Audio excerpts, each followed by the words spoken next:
A lot of Georgia fans watch this YouTube channel. It's the most popular one out there that covers Georgia. We want you to be smarter about watching Georgia football. That's Brent Rollins. I'm Dayne Young. During the football season, we host this feature called Film Don't Lie. After games Georgia has played, we tell you the things that maybe you didn't see, maybe give some context to it. I play with some video things on the screen, and Brent tells you exactly what happened in a football game. That's how that goes. With our off-season stuff, sometimes we've done these football 101 pieces, and this is a piece looking at some passing concepts for Georgia, some route combinations, some things you might see in Mike Bobo's offense, because we saw a lot of it in Todd Monken's offense. So, Brent, as I pull up this video, I'll let you introduce this vertical smash, mesh. A lot of different words can come into here to explain this. Yeah, and basically it's three different ones. And when you look at the combinations that we've discussed through this and through the series and what we're going to discuss if you watch the other videos in the series, inside combinations, deep, short combinations, which is what smash is, inside combination, which is what mesh is, or just straight verticals where, hey, we are going down the field and we're working our way down the field. And screens. We did a whole on the various screens, running back, wide receiver, tight end screens that Georgia uses. But in terms of sheer numerics, in 2022, from a combination standpoint, vertical combination, vertical routes, second most. So it's when you think about how college football has evolved and how football really has evolved in general, it's much like how the NBA has evolved, where you have layups or three-pointers. The three-pointers, those are your vertical shots. You know, if you hit, whatever a lower percentage of those, but a certain percentage, 40% of your threes in the NBA versus 60% of your twos, i.e. your layups, screens, that's sort of how you work efficiently within that framework. Football's the same way. Here, max protect as much as you can here. You have two kind of outlet routes, but for the most part, this is a two-man route. This is a go route at the top of the screen with Mitchell, and then Bowers delay because of getting off the line of scrimmage, but his sort of deep crossing route. And these vertical combination routes, some of Georgia's biggest plays. I just love how this opens up. This takes so much patience from Stetson Bennett to allow this to happen. And again, when you have Darnell Washington, that allows you to be patient. And we talk about this, and I think that this formation will be, how much do we see this formation in 2023 because of Darnell not being there? Because it's just as easy, like we did our run concept series where we looked at big on big type run and duo out of the run game. It was out of this oftentimes where Stetson just turned to the right and handed the ball to the running back and they went downhill. Yeah. Or it was the outside zone, the toss series. You've seen play action out of this. Fake the toss and then run verticals out of play action.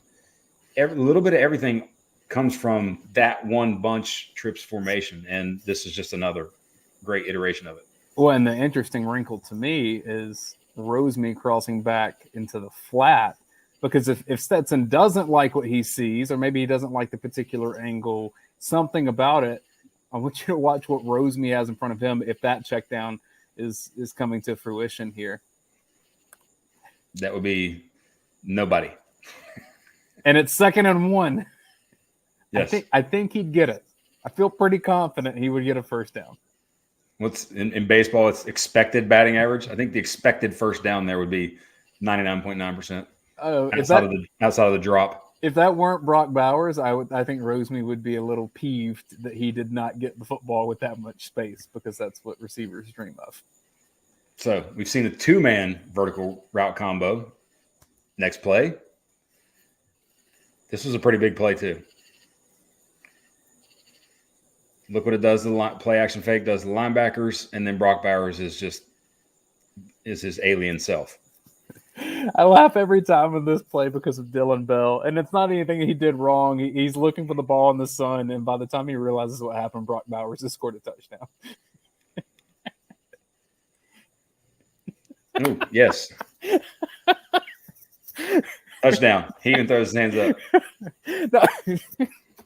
Sorry, but to me, the throwing the hands up is like, there ain't no way I'm getting called for downfield blocking, holding anything. Y'all gonna try to catch that man. I am not doing anything with this. vertical from Bowers, vertical from Bell. Ladd's kind of at the last second, breaking into the in cutting, the dig route, right about there. But still, for the most part, again, you went from 2-man route to then 3-man route. You're protecting, you're pushing the ball down the field, first down, 2nd and 1, taking your shots. These are your shot plays. I mean, I'm going to say this out loud, and it's going to make a defensive coordinator a little upset, but it's the threat of Dayne Edwards over here that gives pause to some defenders, that allows Bowers to go exactly where he wants to here. Know your personnel, my friends. Well, it's one where, and I think Georgia's gotten better, a little bit better at this over time. And also, by the way, the pulling guard, again, great for messing with linebacker keys. But it's eye candy, and all you want is one false step. If you're the offense, you want 1, maybe 2 false steps. And if you get those 1 or 2 false steps, you're winning, and you're going to get big plays. There's that pulling guard you're talking about there with Xavier Truss. All right, so you had 3. Now, the all-time great Madden play. 4 verts. You knew that. There we go. I played some Madden. That's the all-time of all Madden plays, right? 4 verts, and that's what this is. And it's, what's amazing about it is you're running it from the personnel package that you see, double tights. And because of Bauer's ability to get down the field quickly, it creates the lane for Darnell to be wide arse open. Like you create a 2-on-1 with the corner because the safeties rotate into the middle of the field, and you just put it there. But this is in essence, again, 4 verts. I can tell Stetson likes 4 verts. Who doesn't as a quarterback? Let it rip to my. He threw an alley-oop. Yep. Especially that guy. Throw it to that guy. The Tennessee special, where you get, switch routes, choice routes, all this sort of stuff. One short breaking, one deep, but the spacing and the stacked receiver look, somebody going deep. It was Ladd, I think, at the top of the screen, and an amazing catching by Kyrus at the bottom of the screen. Yeah, this was not the greatest. It wasn't a terrible throw, really. It's just I didn't expect it to be a catch based on where Kyrus was. He came back to the ball. It only quacked like once or twice. It didn't. It wasn't a full 3 quacks. I'm trying to be nice here. You didn't hear the shotgun. It was still good ball placement, outside shoulder, and great catch by Kyrus. Again, vertical concept. Take a shot, first down. We're pushing the ball down the field, whichever one-on-one matchup we like the best. And there we go. So 4 different looks, bunch, tight ends in line, 2 tight ends in together, attached. And then this one, 4, 2 by 2s with stacked receivers. All sorts of different looks. When you hear a coach say, "Let's just take a shot here on first down," this is you're on the plus side of the field here. You like what you have going on. You maybe not have played quite as well as you wanted to. 7-point lead. You want to build a bigger lead heading into halftime. Take a shot here. Mm-hmm. See if you can make it a little easier to be able to use the clock wisely in your last 3 minutes. And if you're the quarterback, just walk. I would always tell QBs, walk to the line just like any other play. Don't have a little giddy up in your step because you're pushing the ball down the field. You sent some graphics that we want to add to the screen here. So let's start with just kind of showing what the smash looks like if you did it on a whiteboard here. And there's variations of this in terms of by the way, going back through and looking through the PFF database at all the various different combinations that Georgia ran in 2022, you start looking at a bunch of plays, and a lot of them just blend together. It's like, hey, we're going to call it this because it's the primary, and that's the key. Primary pass concept, and any sort of primary smash concept, short and or deep corner route from an inside receiver. It's especially looking at the left side of the screen here, where you see rhythm and then read, and then rush coming across. Like that's that's sort of, you think about QB processing, deep ball first, next, see what the corner does. All right. And then my outlet receiver. But what's interesting about it, and we'll look at the two plays as we go through it, is it's kind of the concept depending upon what the defense does. It's a great concept against cover 2. Oftentimes, even sometimes cover 1 against, if you have a great matchup on the inside where you get a speedy receiver on a safety, or you got a bigger receiver on a smaller defender, those type of things. But here you got Oscar Delp in the slot to the top of the screen. He's looking on his left, his outside shoulder to catch this ball, versus the next play is going to look a little different.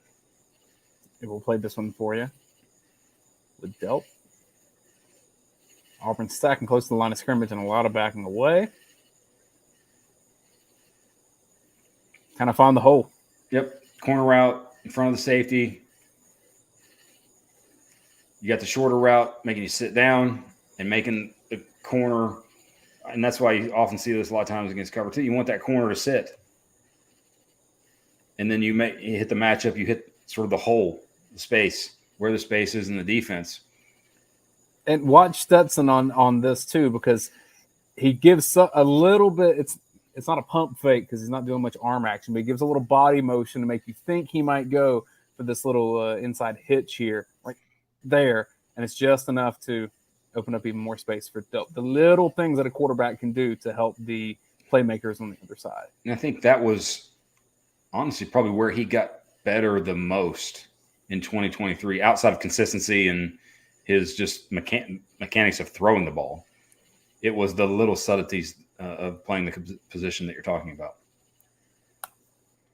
Versus the next play, this is more of the sort of what you think about in terms of traditional, and you see this because. But Brent, this is not a Georgia play. What are we doing? But it's a Georgia player who's getting the ball right here. And I think this is Missouri used Lovett in this fashion a ton. And when we did the FDO the Film Don't Lie looking at Lovett, I think 3 or 4 of his catches were on this type of play, this route. And this is where you look and it's just, hey, I'm going to be faster. And it's an inside go route in a way versus a corner and you're looking over your outside shoulder. Here he's looking over his inside shoulder. You got the short route, keep it down, single high safety, and you just win that inside matchup. I'm fascinated to see Georgia in, say, a 2x2 set with 2 receivers on each side, and those slot guys be Lovett, Ladd, or Bowers. And that you do this on both sides. And it's like, hey, pick the matchup you want. And if you're the defense, figure out which one you want to send the safety to, go away from it. I think they could destroy teams with that concept in 2023. You just had me imagining like the 4 verts route though, with McConkey, Bowers, Arian Smith, and Lovett. Lovett. Yes, I think that one too. Those two, like they better be up there in terms of the concepts that we see. Last but not least, you wanted to show the mesh, and this is one that, because of the air raid and the proliferation of the air raid, you see consistently across college football. Hey, man beater, you're going to run man. We're going to run crossing routes, run the defenders into each other, get free space, things like that. The key here being the F and or tight end in that case, or in the drawing, to give that go route. And then also what you see in addition to the 2 crossing routes, because ideally you want those defenders running each other, hit the one that you get the best matchup with. But you also, and Georgia does this consistently, the sort of over the ball route, which is the end breaking route at the top of the screen. So you get the 2 crossers and then one right in the middle that's kind of over the ball. If the defenders actually stay with those crossing routes, and then you got the lane to throw the middle of the field. But in this case, against TCU, Mr. Bennett decided to just pick on the guy who I think the defender who just came into the game, if I'm not mistaken. I mean, if I had Brock Bowers on my team, I would pick on whoever just came in the game too. So same, almost exactly like the drawing, just different, flipped a little differently. You've got A.D. Mitchell at the bottom of the screen running the crosser, which, by the way, he gets a first down if you throw it to him on this play. Ladd, I think it's Darnell maybe is the other crosser. Yes, Darnell. And then Ladd becomes the over-the-ball route with Bowers being the go route. Stetson sees the matchup and takes the go route. But this is a mesh concept that's very common, and Georgia uses this a lot. Like you see those two guys crossing as the ball's in the air to Bowers. That's Darnell. See Darnell, boom, takes a left look and then comes there. There's your mesh. McConkey becomes the over-the-ball player, settling into the middle, and then Bowers on the go route. So boom, right there you see the cross, and then McConkey in the middle. He takes the go route for the TD. And it's just a pretty easy decision of you give me Bowers one-on-one out there. He's got such good ball skills and body control. It's going to be very, very hard for a defender to stop that. Mm-hmm. Just put it up there. I actually thought that's where Stetson got really good too, is that it's fine not to perfectly lead your receiver to the spot that it needs to go to. It's totally fine. Just go make a play, guy. You're Brock Bowers. Yeah. You may throw a catchable ball. Yeah. That's give your guy a chance. And you hear pitching coaches often in baseball, with the 2-strike pitch, be competitive. Be close enough to where maybe the guy swings versus, up here or, 4 feet outside on the 0-2 pitch. Be competitive with your throws. There's so many things that you can say about Bowers, but how strong he is for my mouse here is going crazy. How strong he is to not lose speed when running around and through defenders. I think that's probably among the most impressive things about Bowers is that he's just constantly accelerating in plays like this where people are trying to knock him off of his path and they just can't do it. A lot of different concepts. Enjoy it, Georgia fans. And again, you see these concepts out of it's a lot of the same routes. It's just dressed differently. And you dress it differently so you can get the defense to say, hey, this is what we're doing. Get some pre-snap identification so you know where to go with the football. You see Georgia, another thing that they've massively increased over the past 2 to 3 years is their use of motion, both pre-snap and then as the ball is being snapped.